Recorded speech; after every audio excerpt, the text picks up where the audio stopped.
Hello, everyone. Welcome to the Wills, Women, and Wealth podcast. I'm Elsa W. Smith, your Maryland estate planning and probate attorney, and I'm thrilled to have you with us today. We're here to empower women who value their health, wealth, and the legacies they're creating. This podcast delves into a diverse range of subjects encompassing finance, law, mental and physical health, and beyond. Our commitment is to furnish you with invaluable insights, engaging expert interviews, and enlightening episodes that address your questions on wills, estate planning, and probate matters. Remember, this is your community, and we want to hear from you. Engage with us, ask questions, suggest topics. Let's build a dialogue. Reach out to us on social media or leave us a comment below. Your input fuels the conversations we have. You can find all of our episodes on YouTube, Spotify, and Apple Podcasts. Be sure to subscribe and stay tuned for our upcoming content. We appreciate your support, and if you enjoy the podcast, please consider leaving us a 5-star review. Your review helps amplify our reach and brings our content to more listeners. And now, on with the podcast. On today's podcast episode, we're focusing on planning for the children in our lives. Whether you're a parent, grandparent, or a trusted caregiver, estate planning is one of the best ways to protect the next generation, no matter how old they are. It's about making sure young kids have guardians if something unexpected happens, giving grandparents the tools to step in during an emergency, and covering those quote-unquote babies of ours once they're legal adults.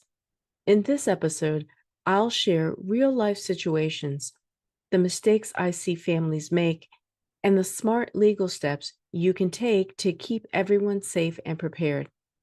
Let's start with a scenario that could happen on an ordinary day: a grandparent babysitting when a medical emergency suddenly strikes. You're babysitting your minor grandchild, and you need to take her to the doctor. Are you prepared? You might not be. I wanted to share something that happened to a friend of mine just recently, and hopefully the lessons she learned will help you. She and her husband were babysitting their minor grandchild, and just as they were about to all go out for lunch, the grandson came down with a fever. He was in visible pain all over his body. My friend had the child lie down on the sofa for a while and then took his temperature. He definitely had a fever, and she wanted to speak to an advice nurse on her health insurance policy. After a few seconds on the call, the advice nurse told her that because the grandchild was not on her insurance policy, she could not give any advice for liability reasons. My friend immediately called her daughter to discuss next steps. The daughter called her health insurance carrier and gave them authorization to discuss the child's medical condition with my friend and her husband. The daughter then texted my friend a copy of the grandchild's medical insurance card. Now, once they were able all to communicate with the advice nurse, she provided the needed instructions for that grandchild's care. Unfortunately, after rest and plenty of fluids, the fever subsided the following day. But what if my friend needed to rush to the hospital because the child's condition got worse? Think of the delays in this story that could have been avoided. Think of the time that would have been saved if my friend, one, would have been authorized to have her grandchild's medical insurance information, and two, had been authorized to speak to doctors and nurses about the child's medical condition. So if you're babysitting minor children, be sure to have their medical information on hand in case of an emergency. At a minimum, discuss a plan with the child's parents to allow you to act quickly if needed. Having a plan of action is at the heart of estate planning. That story shows how quickly an ordinary babysitting visit can turn into a stressful situation. But what if something even more serious happens, like a parent becoming ill, unable to care for their child for weeks or months, or being detained because of an adverse immigration action? Any of these can leave a child without a clear caregiver. That's why it's so important to plan before a crisis. Maryland provides a powerful legal tool every parent should know about and can set up in advance: the standby guardianship. Who will care for your child if you're suddenly unable to? Let's face it, these are challenging times for many of us. As a caring adult, you want to make sure your children are protected no matter what life throws their way. But what happens if you become seriously ill, mentally incapacitated, or face an unexpected immigration situation? That's where a standby guardian can step in to protect your child. A standby guardian is someone you designate ahead of time to take care of your child in the event that you cannot. The best part, it doesn't take away your parental rights. You still have full control until one of three things happens. One, mental incapacitation. That's when a doctor determines you can no longer care for your child. Physical debilitation, when a doctor confirms that you can't physically care for your child due to an injury or illness. Or three, an adverse immigration action, when something like an immigration arrest or detention happens. Designating a standby guardian gives you peace of mind, knowing your child will have the right care if something happens to you. You can complete, a form with the assistance of an estate planning attorney. The guardianship lasts up to 180 days, but you can still file with the court for an extension if needed, if you're the guardian. Remember, parents should always designate a standby guardian before a crisis occurs. It's a straightforward, powerful way to protect your child's future without giving up your parental rights. I want to stress that. Standby guardianship gives parents peace of mind in an emergency.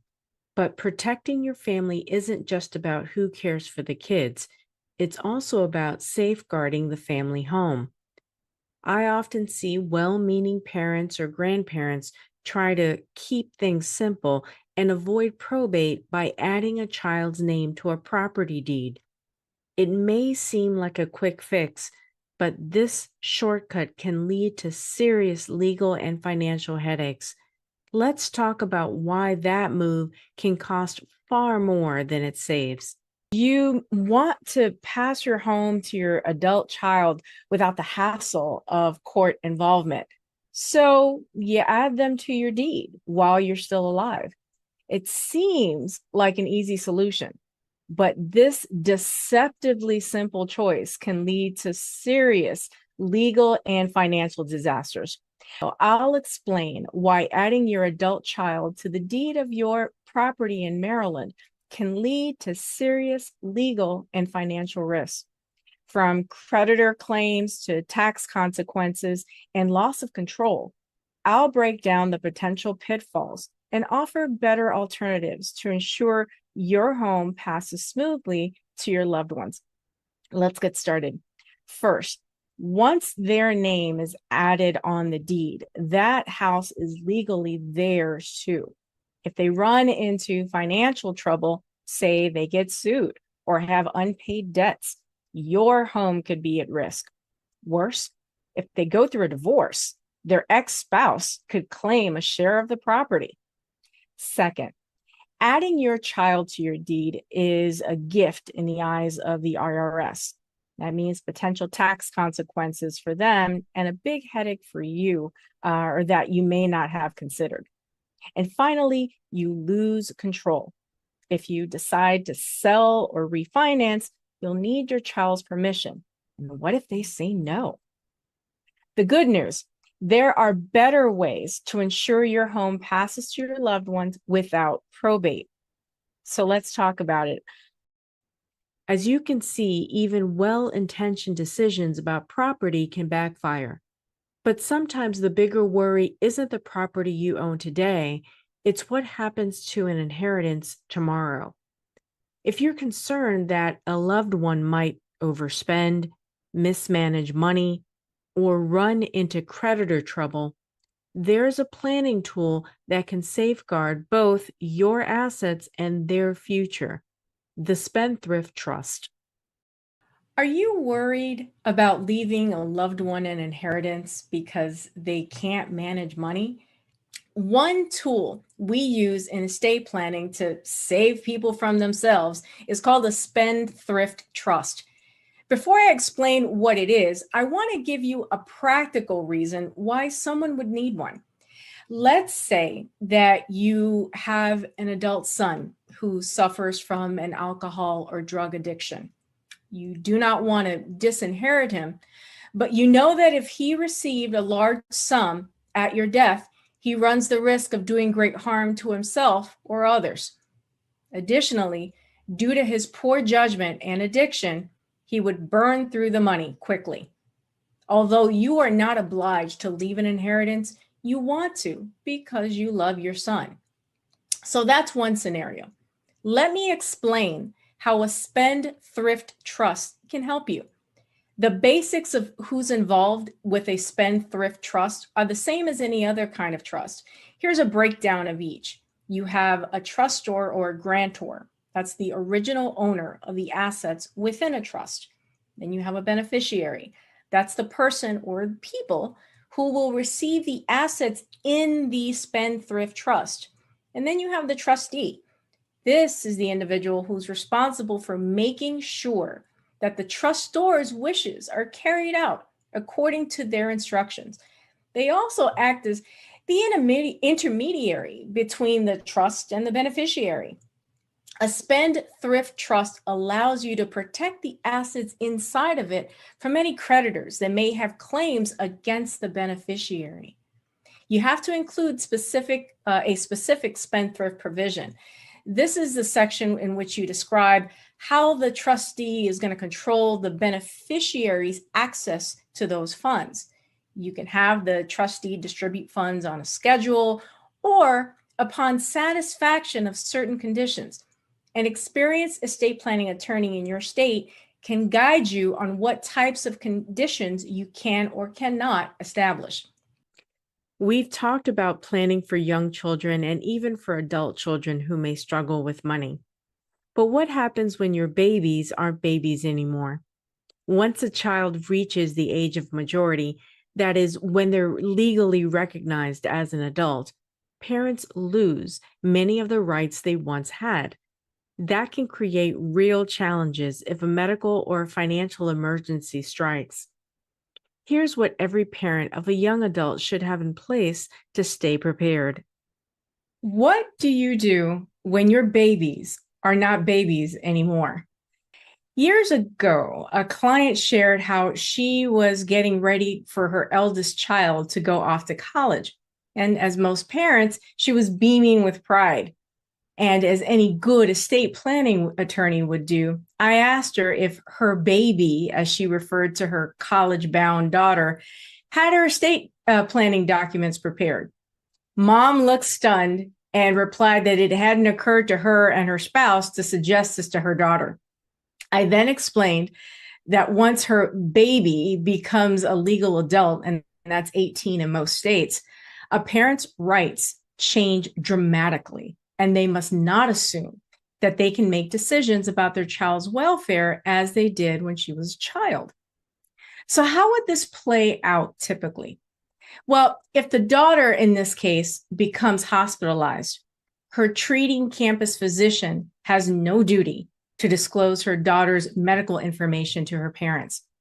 The fact that her parents are paying 40 grand a year in tuition is irrelevant.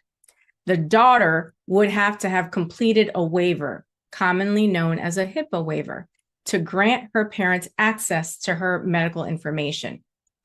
HIPAA refers to the Health Insurance Portability and Accountability Act of 1996. HIPAA, it's a federal law that protects sensitive patient health information from being disclosed without the patient's consent or knowledge.